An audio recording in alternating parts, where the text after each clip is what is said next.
The concept of agro-tourism is not a new one globally. The global market was estimated at almost $6 billion in 2021 with the potential to reach $15 billion by 2030. Nigeria has a lot to offer in the area of agro-tourism, and the venture holds the potential to increase income and livelihood for the farmer and the nation as well. Little wonder then that the present administration of President Bola Ahmed Tinubu is working to establish agro-tourism as a venture in Nigeria. Tonight, we are showcasing the efforts of the Federal Ministry of Agriculture and Food Security in collaboration with the World Agro-tourism Organization to develop agro-tourism in Nigeria. I'm your host, Gabriel Ojile, welcoming you to the program Transforming Agriculture in Nigeria. Keep watching.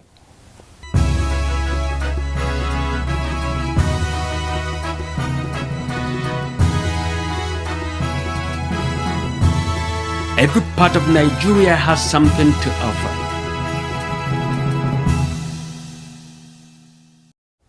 Before we explore the potentials for agro-tourism in Nigeria, we have news from the diary of the Federal Ministry of Agriculture and Food Security. In our diary tonight, Council for Oil Palm Countries pushes for Nigeria to become member. Also, National Steering Committee on Gender briefs PAMSEC, seeks support. Details shortly after this break.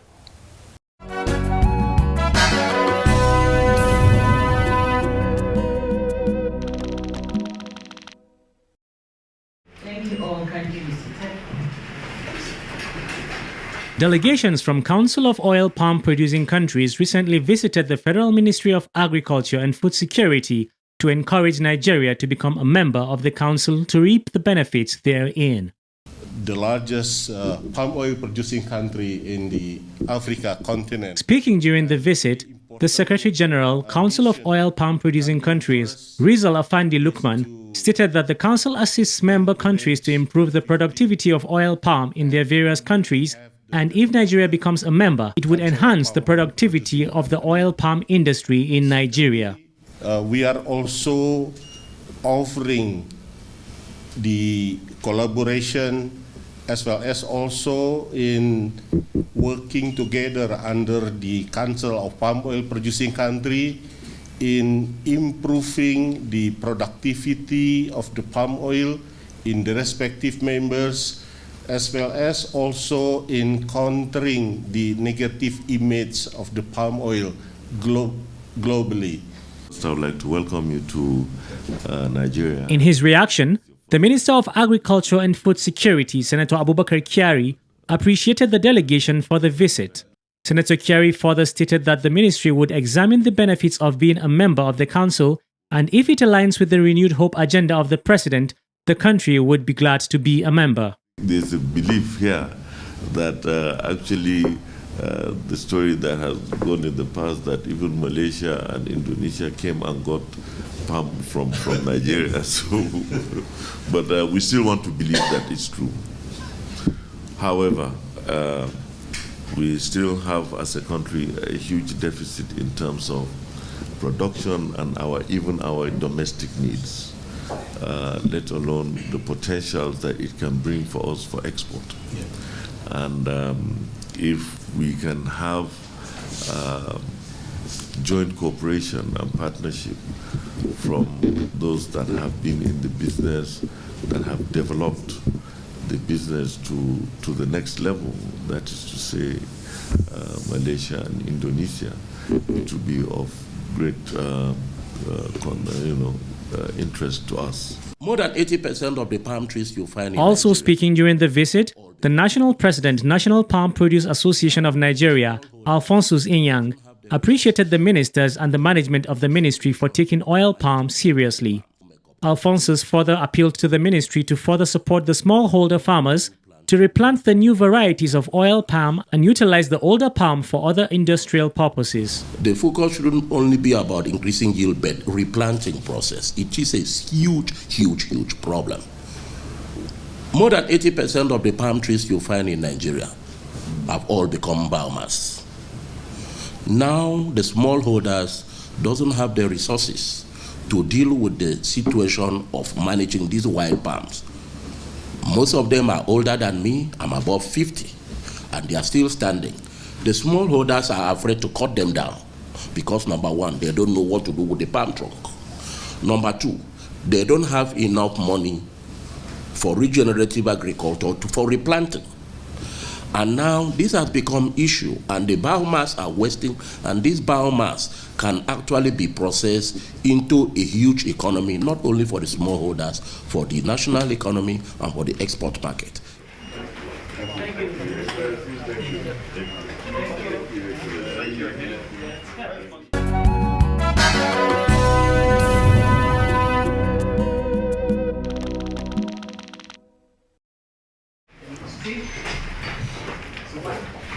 The National Steering Committee on Gender recently paid a courtesy visit to the Permanent Secretary, Federal Ministry of Agriculture and Food Security, to appreciate the commitment of the ministry in bridging the gender gap in agriculture. The committee used the opportunity to appeal for more support for women and people living with disabilities who are into agriculture. And women want women-friendly technologies. Speaking during the visit, the Acting Director of Special Duties and Head, Gender Unit of the Federal Ministry of Agriculture and Food Security, Ifeoma Anyanwu, highlighted the 11 objectives of the National Gender Policy in Agriculture and sought for more support from the ministry to bridge the gender gap in agriculture. The issue of value chain development, and that is to say we are repositioning agriculture as a business, and women want women-friendly technologies. The ninth one is financial inclusion, PSR, the access base of women to agricultural input is put at less than 20%, even when women are actually feeding the nation. We want to bridge that gap. You're all welcome. In his response, the Permanent Secretary, Federal Ministry of Agriculture and Food Security, Temitope Peter Fashedemi, appreciated the committee for the visit and assured them of the commitment of the ministry to champion gender balance in agriculture. On that note, I'm happy to be here just to pledge the support of top management and to assure you that whatever we need to do to further improve as the Minister of Agriculture, being seen as being gender inclusive, we will do it. We do it already. We have cooperatives, that anytime we're doing anything, we reach out to the female cooperative that, we prioritize them. But I heard something about the extension where the director was listening. I'm not sure whether that gap is not because of the nature of the work, but we need to look at it in the aspect of having enough female extension workers to be able to reach the female farmers, especially in that. So that is where we should focus on her. So don't target about the disparity in the numbers, but in the areas where the services will be better appreciated. I think that is what we need to look at in that regard. At this point, I would like to say a big thank you for the opportunity to be. Other members of the committee appreciated the Permanent Secretary for his unalloyed support for the committee, women and people living with disabilities. Thank you so very much.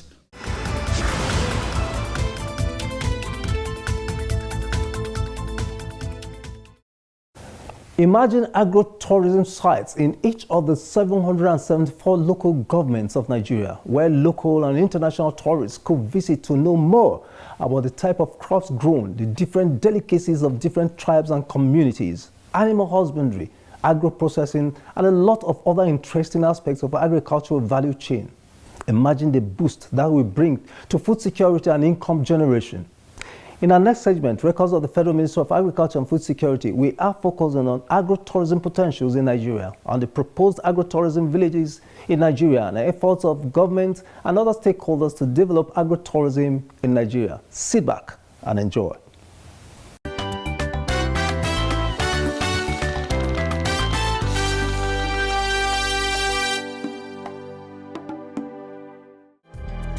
Nigeria is blessed with fertile land where different crops can grow. The crops grown in Nigeria include rice, maize, sorghum, millet, wheat, soybeans, beans, sesame, potatoes, yam, cassava, onions, vegetables, watermelon, carrot, sugarcane, cocoa, palm trees, coconut, orange, mango, among others. In the area of animal husbandry, Nigeria is also richly blessed with cattle, sheep, goats, pigs, donkeys, horses, rabbits, poultry, aquaculture, among others. These different crops and animals are used by tribes and communities in Nigeria as part of the local cuisines which form the rich cultural heritage that Nigeria is blessed with. How these crops are farmed and how the local delicacies are made form part of the interesting agro-tourism potentials in Nigeria. To harness the potentials of agro-tourism in Nigeria, the Federal Ministry of Agriculture and Food Security, in collaboration with World Agro-tourism Organization, is proposing agro-tourist sites known as Agro-tourism Village to be established across the 774 local government areas of Nigeria to showcase the richness of Nigeria's agricultural sector to local and foreign tourists.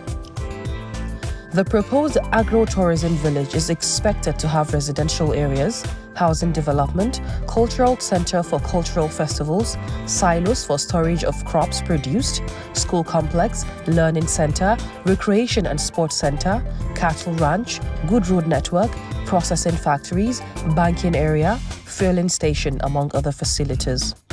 To actualize this dream, the World Agro-tourism Organization (WAO) was inaugurated on 16th May 2023 by the Presidency, Office of the Secretary to the Government of the Federation, in collaboration with the Federal Ministry of Agriculture and Food Security, as well as the Ministry of Tourism. 16th May every year has been set aside as Agro-tourism Day to promote agri-tourism. Our President, the President, World Agro-tourism Organization, Ambassador Trust Henry Oboy, spoke about the organization during the World Agro-tourism Congress in Abuja. Today, World Agro-tourism Organization has a global concept, and agri-tourism is globally practiced, and it's to create jobs, secure for food security, and attract investment. That is the aim and objective of World Agro-tourism Organization. And strengthen multilateral business relationship among countries. So this program will continue to strengthen relationship between Nigeria and other countries in the area of agri-tourism. The silence of the Nigeria Agro-tourism Village project team. For the Honorable Minister of Agriculture and Food Security, Senator Abubakar Kyari, who was represented at the event by the Director, Agribusiness and Market Development Engineer Adebiyi Michael Adegbero, agro-tourism is a popular practice across the globe and it contributes to economic development. Over decades, the concept and practices of agro-tourism are spreading across the globe.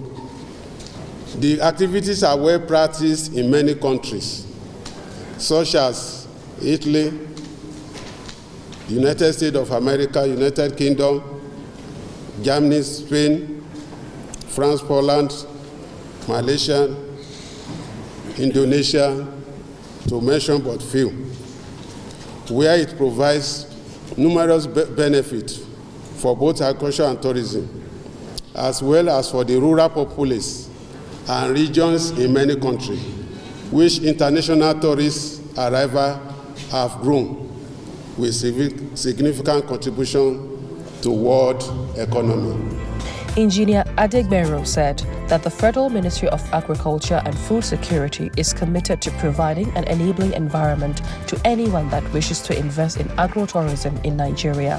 Sustainable development and attainment of food security in Nigeria encompasses utilizing agro-tourism to nourish and grow the nation and provide economic opportunities. Its full implementation in Nigeria requires careful planning, recognizing the local content, and leveraging on the strength of the opportunities in the agricultural sector. I must emphasize that government is committed to promoting foreign and local partnership to advance present level of trade and investment in agriculture as a veritable strategy to eliminate youth unemployment and associated restiveness and creating job opportunity, enhancing income growth, and engendering food nutrition security and diversification of the economy. Human rights, essential for national stability. For the Honorable Minister of Tourism, Honorable Lola Adejon, agri-tourism preserves cultural heritage, promotes peaceful international relations, and bridges the gap between rural and urban dwellers. The intersection of agri-tourism and food security represents a unique opportunity to promote sustainable agriculture, boost local economies, and build stronger international partnerships. For the potential of agro-tourism to be properly harnessed, there is the need for policies and programs that will provide support for agro-tourism, public and private sectors investments, among others. To harness the potential of agri-tourism and food security, we must, one, encourage policy framework, a good policy framework, supporting agri-tourism, development and food security of cooperation, invest in infrastructure, technology and capacity building, foster public-private partnerships, engaging stakeholders in agri-tourism and food security initiatives, promote education, training and knowledge sharing, celebrate success, sharing best practices and lessons learned. The proposal by government is for an agro-tourism village to be established in all the 774 local government areas of Nigeria. This requires investment by the private sector and collaboration with the state government. In this regard, some states like Delta, Benue, Osun, Ondo, Plateau, among others, have donated and pledged thousands of hectares of land for the project. The governors of those states were represented during the World Agro-tourism Congress held in Abuja. In Benue State, about 5,000 hectares of land has been allocated to build an agro-tourism village, and this requires private investors to take advantage of the opportunity. My friend here was... The Commissioner of Agriculture and Food Security, Benue State, while speaking during the Congress, said, "The state is blessed with a lot of agricultural potentials, and engaging in smart agriculture in the state has enhanced these potentials." In Benue, we are practicing what we call smart agriculture.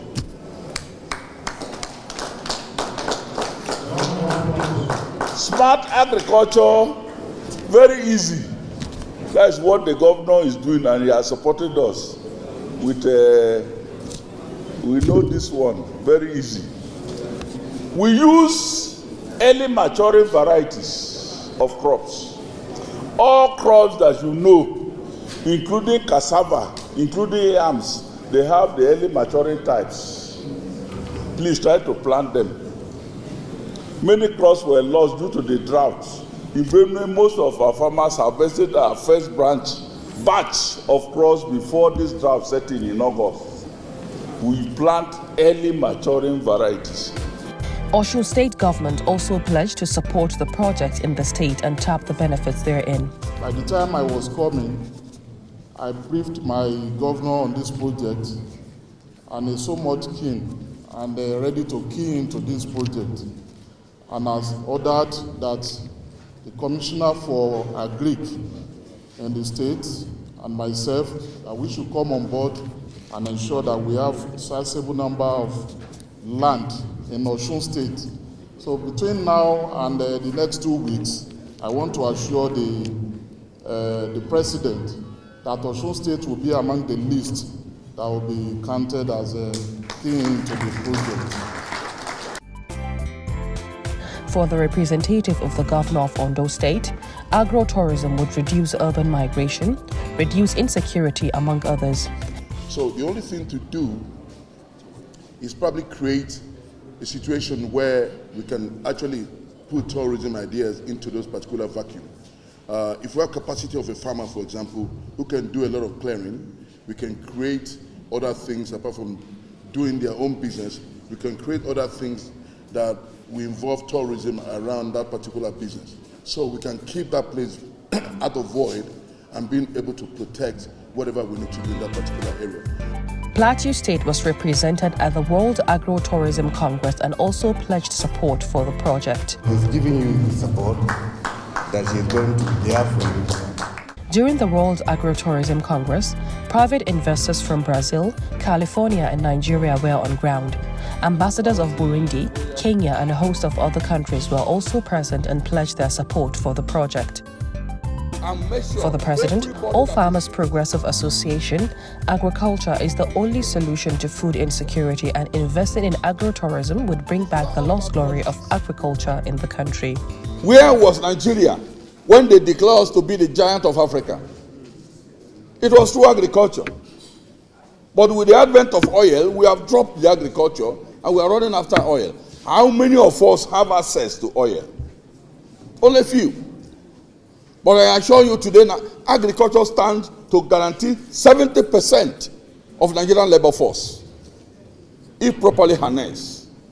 If we pay attention to agriculture today, Nigeria will come out of their poverty. Thank God we have such innovation like Agri-tourism village. In this Agri-tourism village, we are proposing where farmers can live together in a city, designed in such a way that you don't need to come to Abuja, you don't need to go to Lagos before you enjoy the facilities. Those facilities are there. And it will give you confidence to do your farming. The president of World Agro-tourism Organization and other stakeholders also advocated for the organization to be recognized as United Nations World Agro-tourism Organization to promote and regulate agro-tourism worldwide. Today, Nigeria is set to make a history as World Agro-tourism Organization advocates for United Nations World Agro-tourism Organization, like United Nations World Trade Organization, United Nations World Tourism Organization, and United Nations World Health Organization, WHO. In a short moment, we are hopeful that opinion leaders, civil society leaders, government of nations, United Nations agencies, captains of industries will join in advocating for United Nations World Agro-tourism Organization, UNWAO. The essence of this UNWAO, like I said, agriculture is globally protected, but there's no unifying body that regulates agritourism within Nigeria and outside Nigeria.